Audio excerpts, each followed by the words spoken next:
who are COVID positive. That's actually a little bit down from yesterday, which was 1,996. But if you look at COVID positive and persons under investigation who are together hospitalized, if you look at both of those numbers are up by 238. And at this point, the vast majority of individuals who are under investigation, meaning they've got the symptoms, they need hospitalization, they've had a test, we're waiting on the result to come back, those individuals, the vast majority of them at least, will be COVID positive.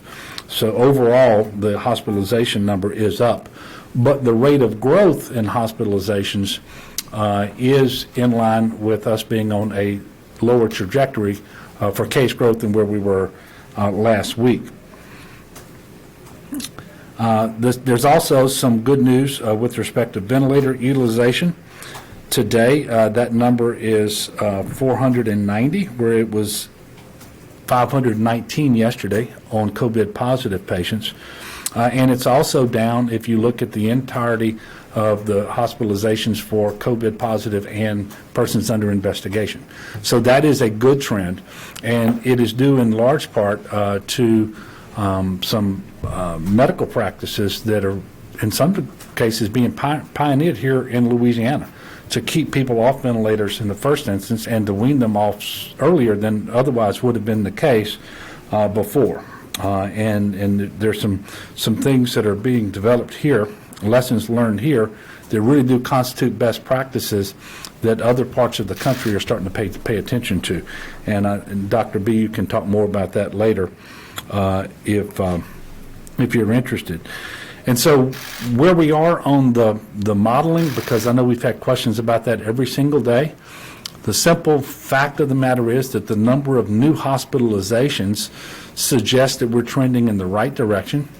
But thus far, the number of deaths is higher than we want it to be to have corroboration of that. And so the two most essential data points are not in agreement. Overall, we think we probably are heading in a better direction with a lower trajectory, and that we're starting to flatten the curve, but we can't be sure yet. But what we do know is if people misunderstand what I'm saying and they start to thinking, oh, we've got this thing where we want it now and we're moving in the right direction, therefore we can let our guard down and I can start having my dinner parties and I can start doing what I want to do, we're going to see those cases spike right back up.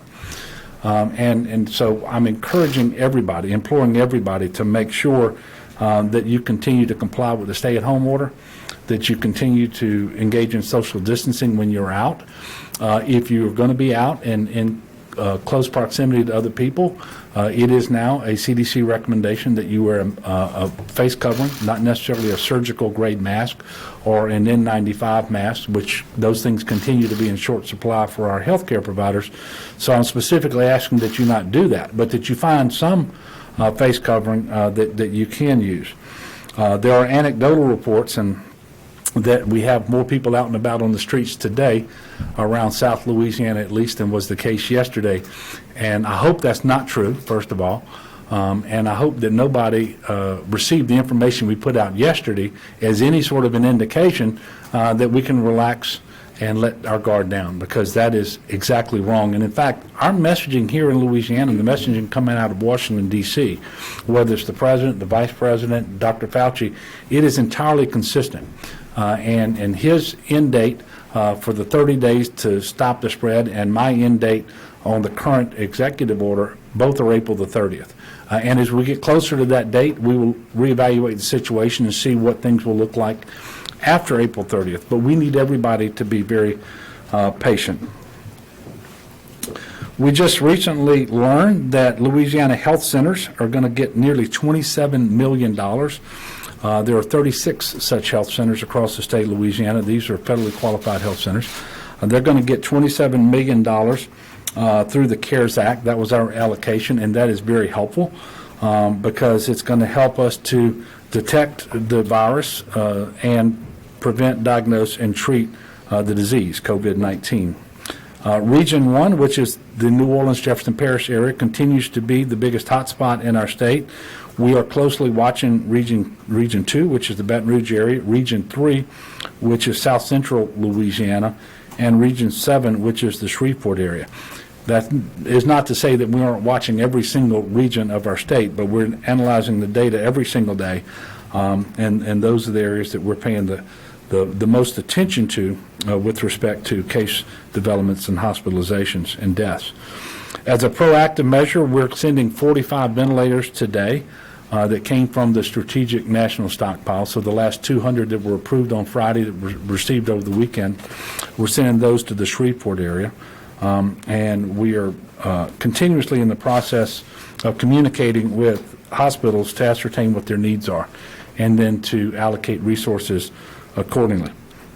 We are watching the entire state, as I mentioned a while ago, and we want to make sure that everybody is trending in the right direction.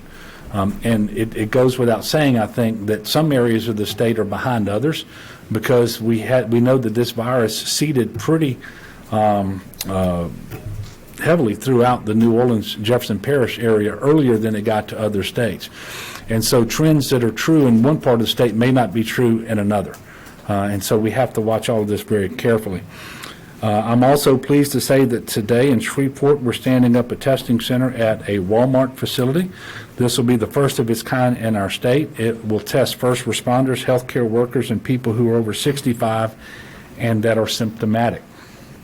It'll be a relatively soft opening today to make sure that the process is correct, and then it will resume tomorrow.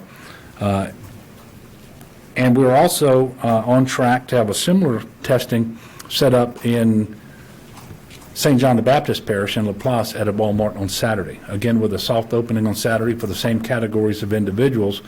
They will then close for Easter Sunday and then reopen again on Monday. One other note about the New Orleans area, and I do this to try to make sure that we're completely transparent and that rumors don't get a foothold. The Carnival Valor ship, this cruise ship, the home port is in New Orleans. It is coming into port without passengers but with crew. 300 crew members who have tested negative for COVID-19 and who do not have any symptoms will get off the ship.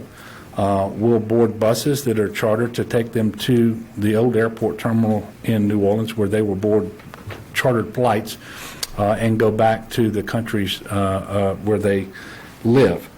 Other crew members who have tested positive will stay on the cruise ship.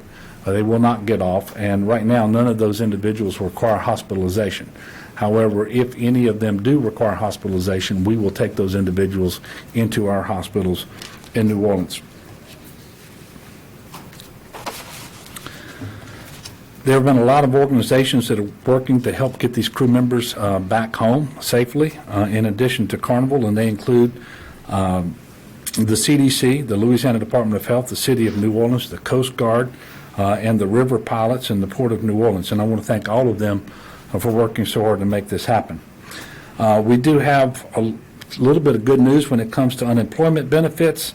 Last night, we received the funding that was contained for Louisiana in the CARES Act.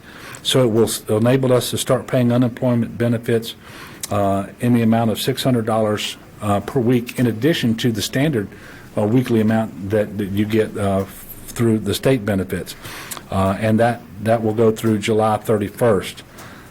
I have instructed Secretary Ava Dashwa, the Louisiana Workforce Commission, to begin making those payments on Monday. That's Monday, April the 13th.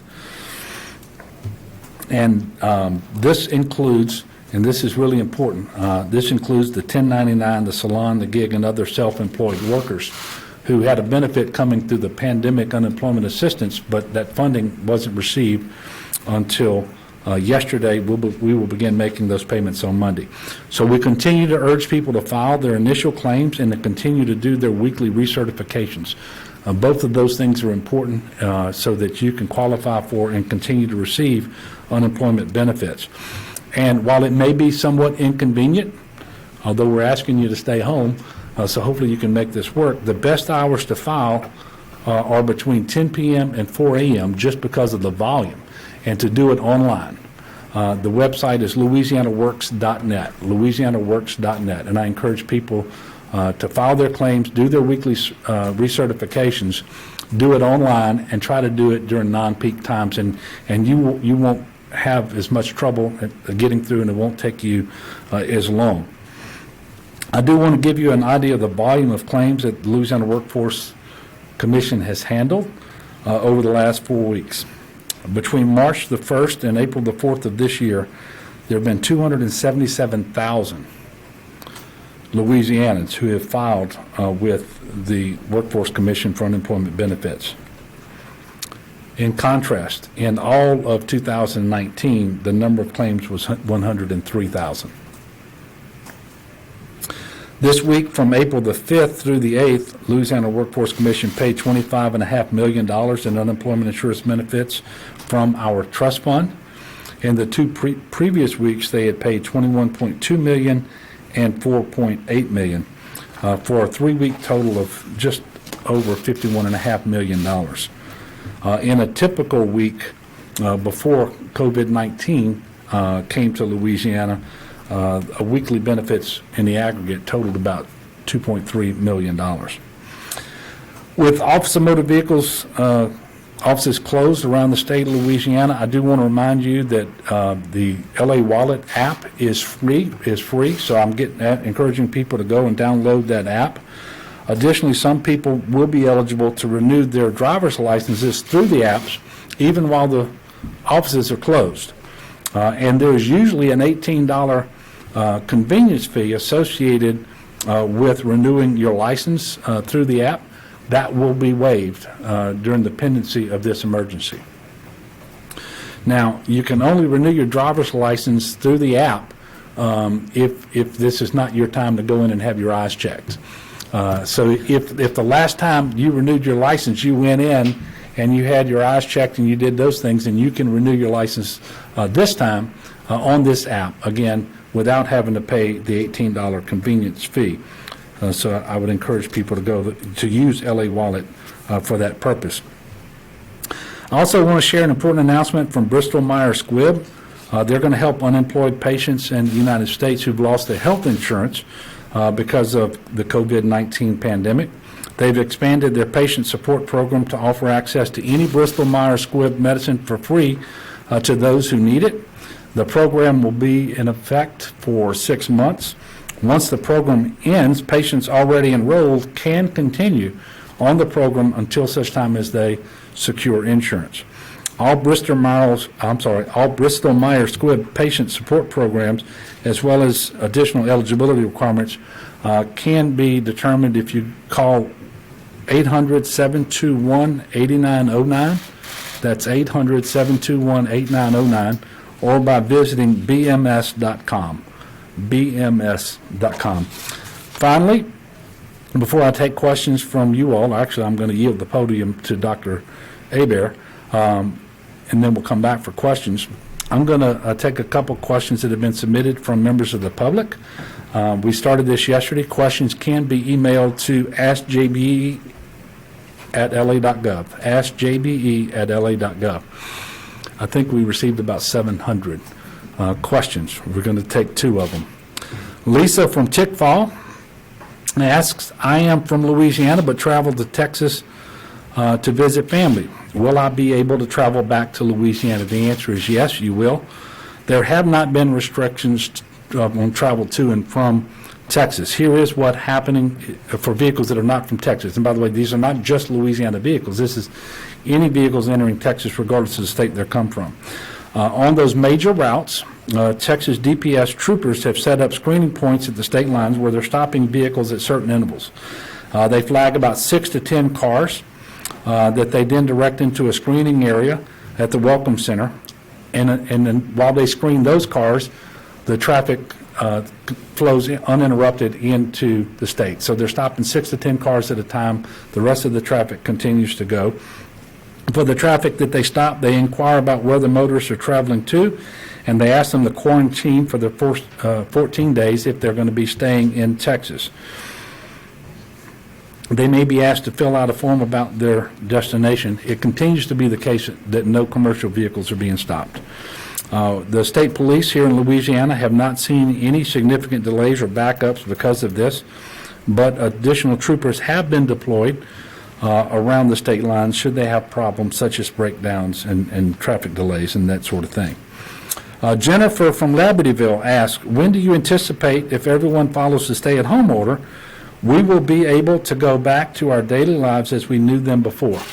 First of all, I appreciate all the questions, and the premise of this question is, if everyone follows the stay-at-home order. That is very, very important, because I promise you, no matter what the timeline looks like, it's going to be quicker if everybody follows the stay-at-home order. What we know is that the virus is going to dictate the timeline, not us. We're not going to be able to pick a date on the calendar. I think Dr. Fauci said it yesterday or the day before. This is not like flipping a light switch where the lights are either on or off. We do believe we're beginning to see the flattening of the curve, but we then have to come down on the other side, and we know that cases can spike. For example, somewhere around 95% of the state of Louisiana will not have been infected if this virus goes away quickly. That means they can be infected later on.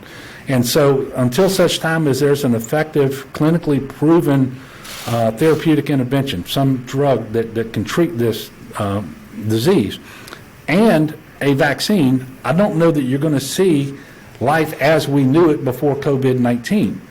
But there's going to be some transition period. Exactly what that's going to look like, when it's going to start, how long it's going to last, I cannot tell you today. We're going to be leaning heavily on the federal government, the CDC, people like Dr. Fauci and others, and with our Department of Health. It is going to involve an awful lot of testing to determine who has it, contact tracing of those individuals, and a lot of isolation. But we will be easing back towards life as we lived it before COVID-19, but that's going to be some period of time in transition. And I think everything that I'm saying today is fully consistent with what you hear out of the federal government at this time as well. Although I do look forward to the day when we can start to reopen the economy. I don't know when that's going to be, and when people can start to move about more freely and so forth. But I do appreciate the questions. So at this time, I'm going to ask Dr. Corey Hebert to come up and deliver some prepared remarks. I would ask that if you have questions for him about the subject matter he's going to discuss with you, that you ask him while he's at the podium. And then when you're finished with that, if he wants, he can stay or he can depart. And then Dr. Bu and I will stay and answer your questions as always. Dr. Hebert. Thank you. Just want to tell everyone to take a big breath, and we're going to be okay. Governor Edwards, I want to thank you for your leadership, because without it, we would be in a much more dire circumstance. I'm just happy to be home. I am from Baton Rouge, although I reside in New Orleans. I grew up in an area that most of you may know called the Greater Eden Park area. And growing up in that area, I witnessed firsthand how the lack of medical care can directly cause an entire community to have unrelenting global issues. Thomas Paine, in the work The American Crisis, wrote, "These are the times that try men's souls." Well, ladies and gentlemen, I will tell you, at this time we are definitely in a crisis, and the soul of the state of Louisiana is being tried. The coronavirus is ravaging our state in the form of a disease called COVID-19, and specifically the numbers of African Americans who have succumbed to this disease is clearly disproportionate to the absolute number of black people who reside in this state. The explanations for this are multifactorial, and I will try to elucidate some of these issues today, as well as give solutions, and finally try to give some hope and inspiration to my people's fight against the scourge of this pandemic. We know that this is a really difficult issue. We know that African Americans are very smart people and descendants of kings and queens, and we are not any way weak or shiftless or slothful in the quest for wellness. Every citizen needs inspiration to find the fortitude to reach a collective goal. The challenge is, if on your road for excellence there is a roadblock, and then another roadblock, and then another roadblock, and after some time you see another one, you get a little weary. But as we sit at this crucial juncture, surrounded by this carnage, as African Americans, we cannot and must not be weary. This is a defining moment for this generation of African Americans and Americans as a whole, because we must rise to defeat this monster. Our goal is to energize and to focus our African American brothers and sisters on the true goals presently in our view, the goals of survival, the goal of thriving, and the goal of ultimately having full responsibility for your own well-being, and not based upon the roadblocks, but based upon your ability to hurdle those aforementioned roadblocks, which were sometimes inadvertently and sometimes strategically put in your way. I'm not going to preach. That's not what this podium is for. However, I need you to understand it's our job as a total society, not a black society, to protect the vulnerable, and African Americans are the most vulnerable by being disenfranchised and systematically marginalized for generations. We know that the HIV/AIDS epidemic, and now through coronavirus, this pandemic, these disparities have obviously reared their head yet again. We in the medical community have been well aware that this was a looming threat for a very long time, and we watched this as it spread throughout China and arrived at our borders. As I quote Dr. Anthony Fauci yesterday, this disease will shine a very bright light on a weakness of our society. As we negotiate this pandemic, our path invariably begs the question, why are blacks being affected in this way? We are your service industry. We're the people driving your trucks to deliver goods, and all that's true. But there is overwhelming data which points us squarely to the social determinants of health, as defined by the Centers for Disease Control and Prevention as conditions in the places where people live, where people learn, and where people work and play. For public health professionals, these are the cornerstones that we use to evaluate and in turn bolster our care in the midst of all distractions and turmoil. And it stands to reason that African Americans have historically been overlooked on the path to wellness that these categories lend to. When we think about trying to tip the scales so that African Americans can have equitable care, it's a tough road. It's a very tough road. But what we have to remember is that we will tip the scales in the favor of the black population, but make no mistake, this is in no way any bootstrap movement that I want you to pull yourselves up by. If we are to get it to a better place, we need statewide support, which I've been assured we will have through our great governor. I am actively working with Dr. Alex Bu with the Louisiana Department of Health and the Office of Public Health to roll out a phased approach to address the alarming death rates in proportion to the reported cases. The trend of desperate black and minority deaths under Governor Edwards' leadership, as soon as the data revealed this disparity, he has worked tirelessly and immediately commissioned and supported key statewide officials to work with Dr. Bu to educate various distressed communities and employ additional strategies. And this is what I want people to understand. I could surround you right now with so much data from erudite scholars, and I do want to give you one particular case. There was a study that was put out about 17 years ago.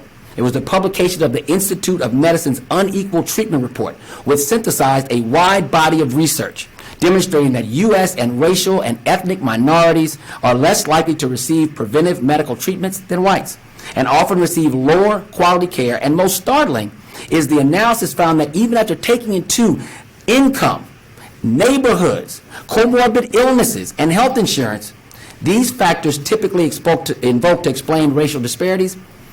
Health outcomes among blacks in particular were still worse than whites. We're still living in a time where there are vast differences, and these differences directly relate to what's going on in Louisiana right now and the seriousness of COVID-19. One thing I want to step back and say is that our governor took the heroic step and expanded Medicaid.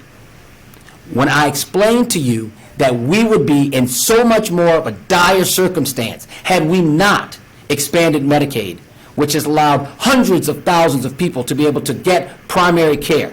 Black people, white people, everyone has been able to achieve at some point the ability to get quality primary care, and that is cause for no concern.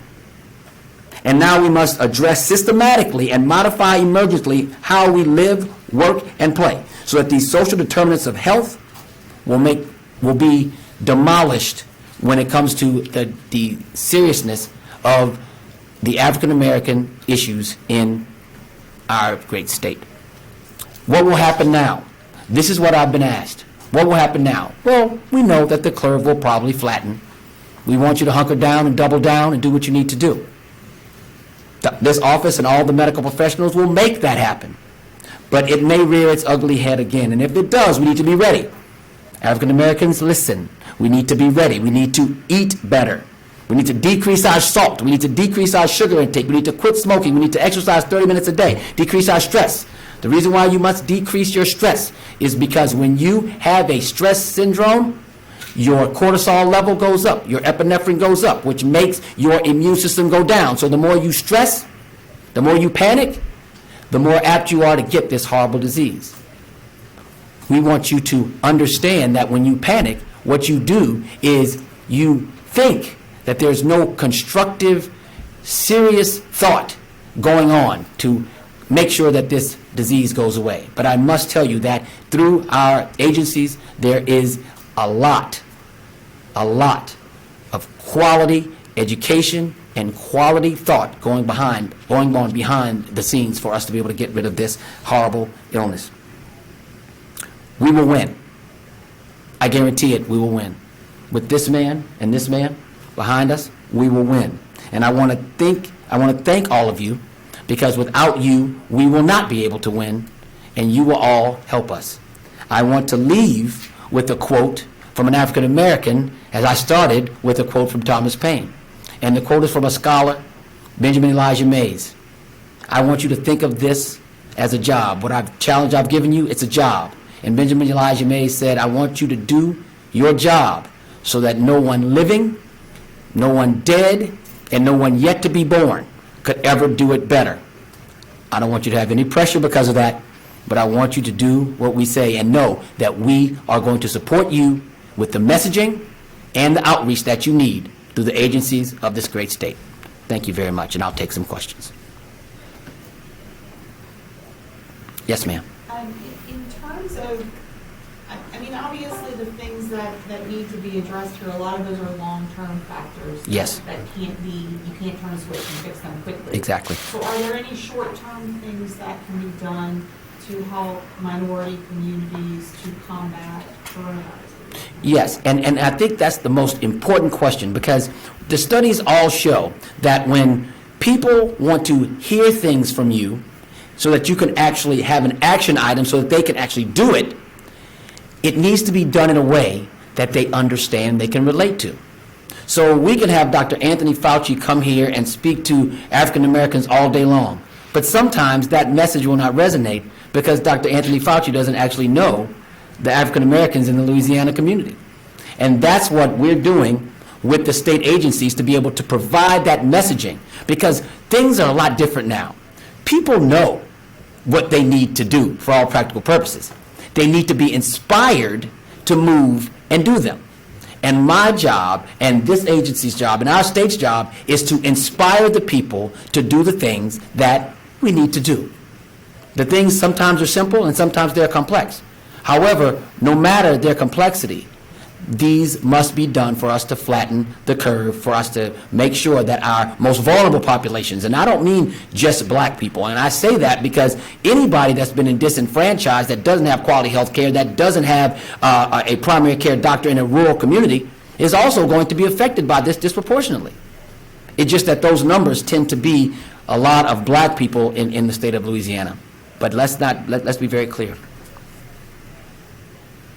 Yes, ma'am. And for those people who are most susceptible to catching this disease, is there any data that shows that you can catch it twice?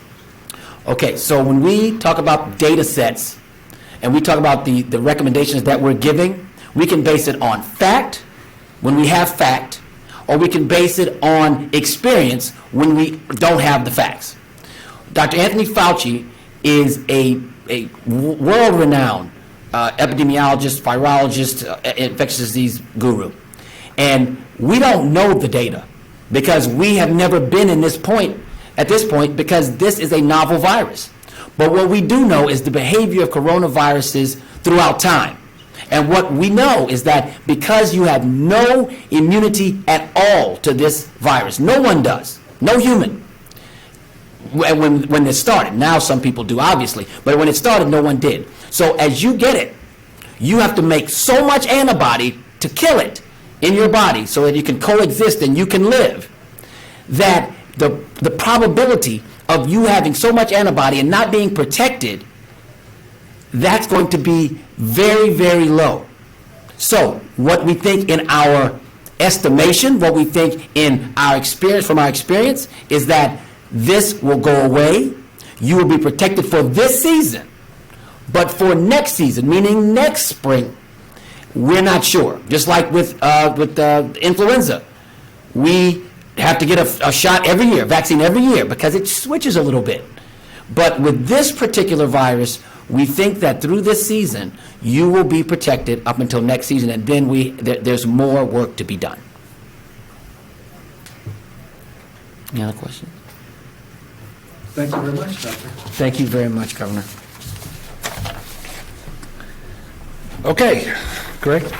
Governor, as you talked about the money from the federal legislation arriving to supplement the state's unemployment, is that your understanding that's retroactive? And also, what is your understanding from your secretary about how long it's taking for people to apply, even if they went to the non-peak hours? Well, I can't tell you. I know that there are some people who have called in multiple times during the peak hours, and they've not been able to get through. We're encouraging them to call later in the day. I believe they can call up until 7 p.m. The online application is available 24 hours a day, and that's why we're encouraging people to do that after 10 o'clock at night, because the volume really does go way down at 10 o'clock. Now, the funding just came in. It is going to be in place through July 31st, the enhanced unemployment benefits through the CARES Act. It's pandemic unemployment assistance, and it's not just available for those people who would traditionally qualify for unemployment benefits, because typically 1099 contract workers, self-employed workers, gig workers, they wouldn't qualify.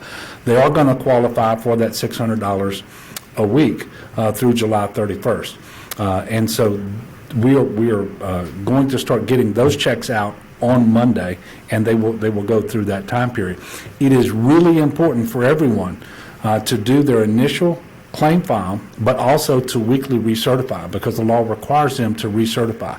You may remember that I waived the requirement that people have to wait a week after they become eligible to get their first benefits, and I also waived the job search requirements right now, so that's not going to be an issue.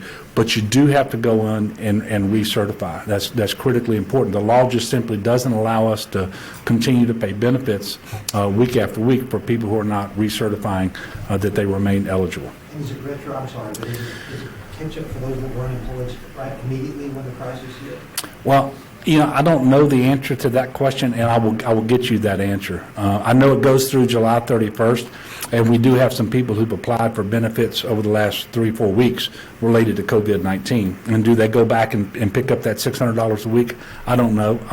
Quite frankly, I should know the answer to that, and I apologize. I'll get that to you. Yes, sir. Governor, you talked about the trajectories of different areas of the state being different, because obviously New Orleans was hit first. We know for Baton Rouge, for instance, we're seeing good trends in New Orleans. Are we still seeing the trend line going in the wrong direction in Baton Rouge, for instance? Well, we see that the case numbers are increasing in Baton Rouge, and they are at least a little bit behind New Orleans in that regard, but they're not more alarming than the numbers that we saw in New Orleans. And if anything, they're slightly less alarming. And that's because before there was a significant outbreak and seeding of the virus in Baton Rouge, we actually put into place some mitigation measures. And so you didn't have that really steep rise in cases like you've had elsewhere. But that can always happen. If at any time the people of Louisiana decide that they're just not going to follow the mitigation measures, they're not going to obey the stay-at-home order, do proper hygiene and so forth, these cases will spike, whether that's in Baton Rouge or in New Orleans or wherever. That's going to be the result. Do we know if you anticipate we're going to hit a point where within the 2-week modeling that you guys have, the Baton Rouge region will show it's going to exceed its capacity for hospital events, or do you think we've avoided that? No, I can't say that we've avoided it, but I don't want to say that it's going to happen either. Right now, what I can tell you is the modeling does not show that we will exceed bed capacity or ventilator capacity anywhere in the state of Louisiana in the next 10 days. When you start trying to get beyond the 10-day period, you're really guessing more than anything else, and I don't want to engage in that. And look, I recognize that what I just said is very different than what we said last week. That's because we have different facts this week. And it's not just modeling in Louisiana that has changed dramatically over the last several days. Look at the modeling for the country as a whole. This is what we're seeing.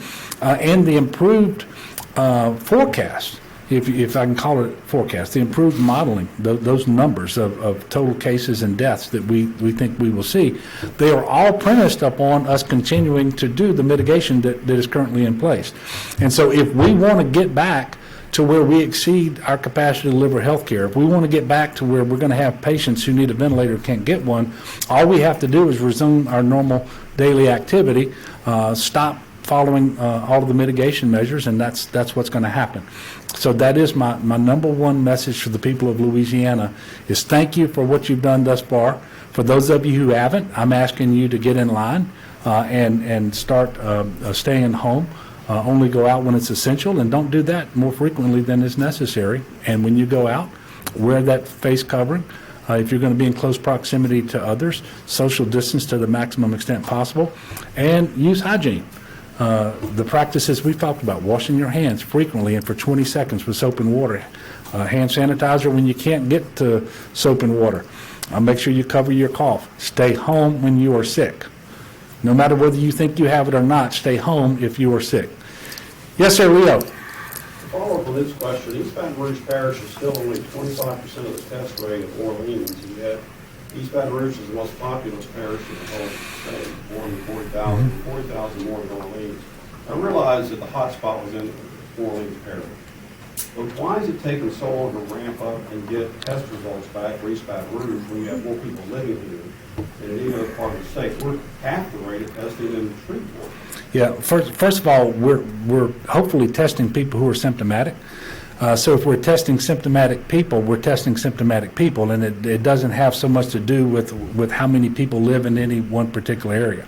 And that's been my charge to the Department of Health, working with all of the hospitals and clinics, is that we're going to do as much testing as possible, but within the proper protocols. As we mentioned before, if we administer these tests to people who are asymptomatic, the result is not going to be reliable, and therefore someone could actually have the virus, have the disease. They'll be told that they don't, and they will potentially not engage in the mitigation measures and social distancing, the quarantining and isolation that they should. But you know, nobody is happy with the amount of testing that we've done, because we want to have more visibility, not less. But I will tell you, Leo, we've done more testing per capita than any state in the United States of America. And we are trying as hard as we can to test those individuals who need to be tested, and we're going to continue to increase that capacity. And as new and better tests come online, we hope to get results in much, much quicker. 95% or so of the testing that we've been reporting over the last 10 days or so is coming from commercial labs. And as you know, they've been reporting that their volume has just caused backlogs, and so we're not getting those results as fast as we would like. And by the way, they're doing better, and we're talking to them about doing better. And we're trying to get different clinics and hospitals to move away from those testing companies that are slow with their results and move towards those that are faster. So I'm not saying that we're satisfied with what we've been doing. We're trying to do better, but we're trying to make these tests available all across Louisiana to the people who are symptomatic and in those categories that we talked about. Yes, sir. Going back to those $600 federal unemployment checks, for gig workers who we've talked to in the past few weeks who obviously haven't been eligible, and they've been denied, obviously, is all they need to do is apply now, it will go through, and then as far as the workers who have already gotten unemployment, they don't need to do anything else. They do not have to do anything else other than recertify every week. And so if you had an initial application from someone who's a gig worker and it was more than a week ago, I would tell them that they need to recertify. But the process will look very similar with respect to those people who qualified for traditional benefits and those who didn't from this point forward through July 31st, because the benefit runs out at that point. Yes, Jeff. I'm coming back to you, Melinda. Obviously, this weekend is a big family weekend. Yeah. What would your advice be to families? Could you do a crawfish boil and still social distance? And then another question for you. Another question, I've heard government leaders answer this question, and kids are asking this. Is the Easter Bunny an essential worker? Well, I hope the Easter Bunny pays me a visit. He normally does, or she normally does. I'm not sure what gender the Easter Bunny is.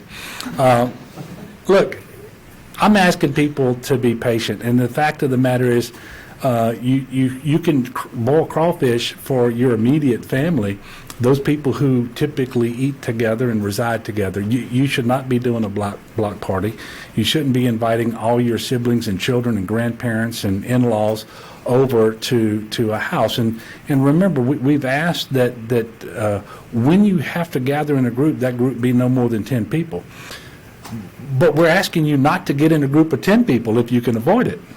And so, yeah, it's Easter, and that's a very special day, and it's the biggest day for Christians in the year, and all that sort of thing. And I get it. I mean, that's true for me too.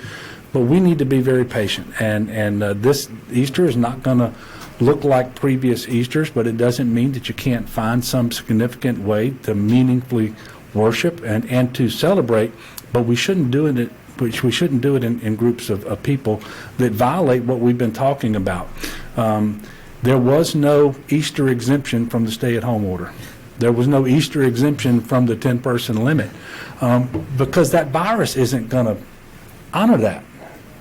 This is about the virus. The virus is very much in control, and that's why we're trying to do things that will actually limit the impact of the virus. Melinda, you had a question? I do, about the testing sites at the Walmarts in Shreveport and LaPlace. How are those going to work? Are they going to be like the other drive-through testing sites we've seen where you need some sort of form from your doctor that is sent over? Come on up, Alice. Explain the logistics of it for me. Yeah, sure. So in some ways they're going to be very similar, in some ways a little bit different. So there will be just drive-up testing sites for, like the ones in New Orleans, where we're asking for specific populations that the governor just shared, first responders, healthcare workers, and individuals over 65. At least initially, we want to get a sense of what these sites can handle. Unlike Baton Rouge. And symptomatic, 100%. And the governor's better on message than I am on this. We only want to be testing people who are symptomatic. So individuals in those groups who are symptomatic. Initially, they won't need a prescription or something like that to use those sites. Here, individuals are going to be instructed on how to actually use a nose swab themselves. So I believe they'll be watching a short video. And these sites have been operated by Walmart in Chicago previously, so they're bringing some of their learning to the state. And so they'll put their own swab in after seeing how to do it. That swab will then be handed over to the staff that are working those drive-through sites, and then they'll go on. There will be an app, I believe, by which they will have access to the results. So one of the concerns that we had heard early on from some of our sites was waiting on these phone calls. And so we've got a couple of different ways that we're trying to get the results back to people in a timely fashion.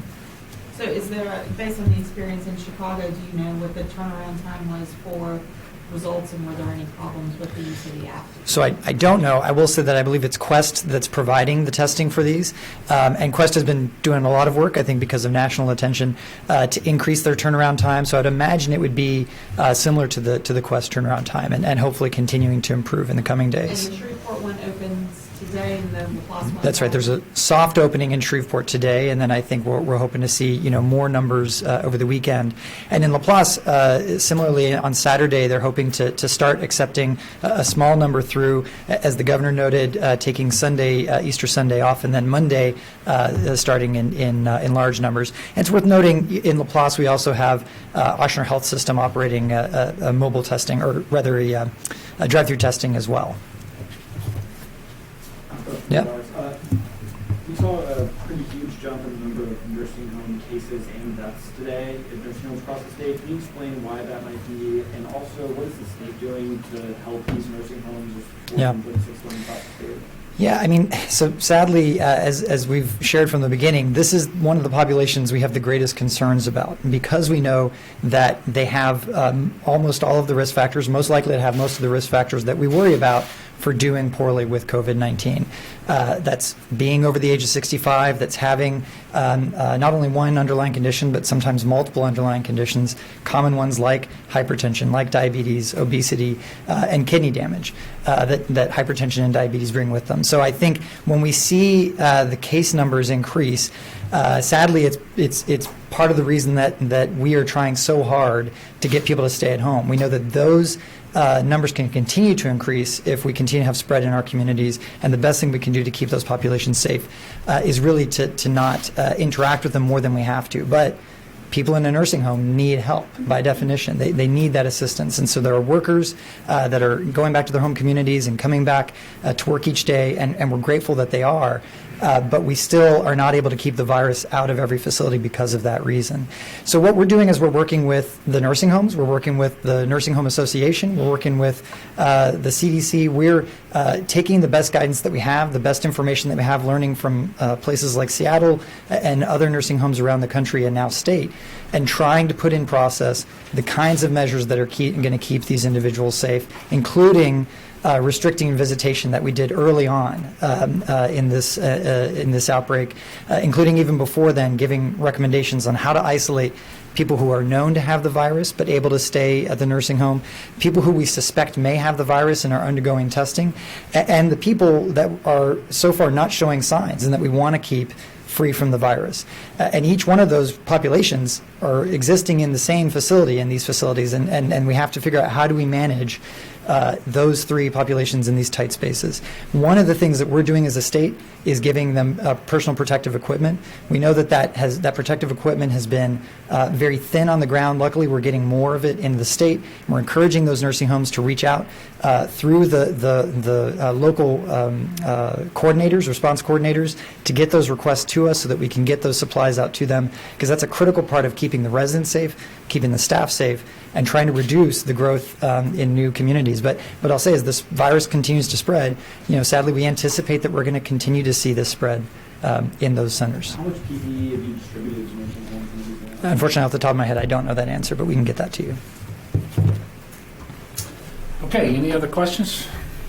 Governor, You got a, Doctor, I was wondering, come on back up, please. basically, to piggyback off of what you were saying about what we can do now for minorities and things like that.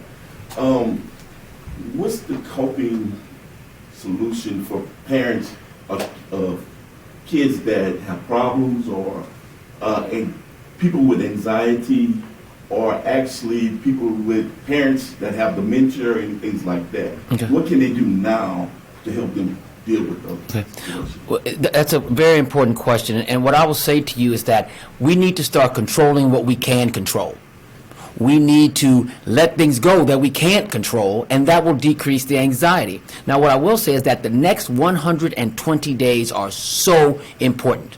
And the reason why we talked about, the governor talked about how the curve is probably starting to flatten a little bit, okay? That's awesome for us. But the reality is that if we don't continue with the stay-at-home order and do the things that we need to do for this Easter, then we may not have a great Easter next Easter. That's the reality. So what we must do is that as we start to get our own control over the next 120 days, you have to make sure that you do the things that you need to do in your household to protect your pod. Keep your hands washed. That's something you can control. That decreases anxiety. Making sure that you are physical distancing, and I think that's very important. We always say social distancing, and that's important, but I want you to think in your mind physical distancing, because the social support of that network that you have is very important for you to be able to have to decrease that anxiety-ridden response that you're having. okay? Parents and children are at home now, and a lot of people are saying, I cannot believe what the teachers actually go through every year with my child. And that is causing so much anxiety for so many people, and people are living in very close quarters. Even animals are saying, what are you doing here, sir? You don't live here 8 hours of every day. So everyone is dealing with a lot of extra stress. Mindfulness, I want everybody to go to their phone and download a mindfulness app.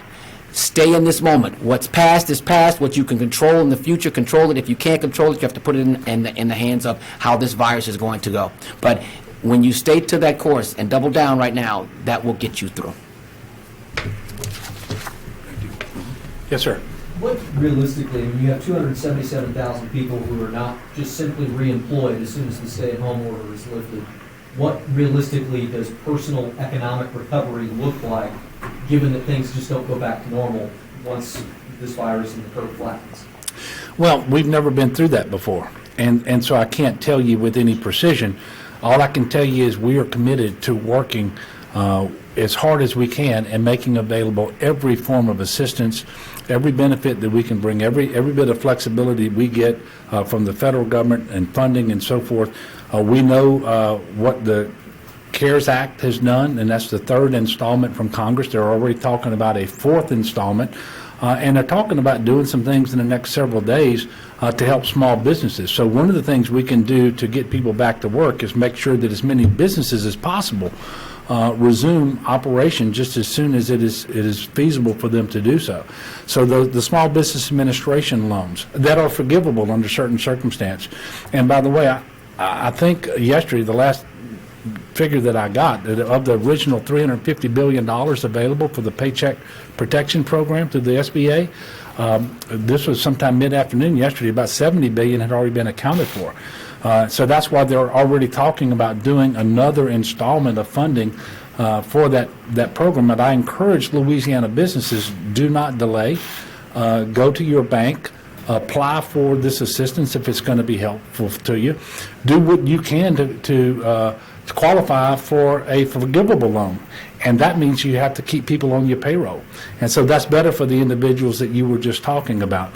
And then there are going to be other things that we're doing, like the loan portfolio guarantee program that the state is doing in concert with local banks here in Louisiana, that is on top of what the SBA is doing. And then we're going to continue to work to make sure we stand our economy back up just as soon as we possibly can, because we know how much how much hardship that this is bringing on now, and that's likely to continue for some time going forward. And we want to get through this just as quickly as we possibly can. A couple more questions. Yes, sir. The state has spent more than $500 million responding to the coronavirus. Most of that is through GOSEP. As we see like the curve flatten, we no longer expect that we're going to exceed our hospital bed capacity.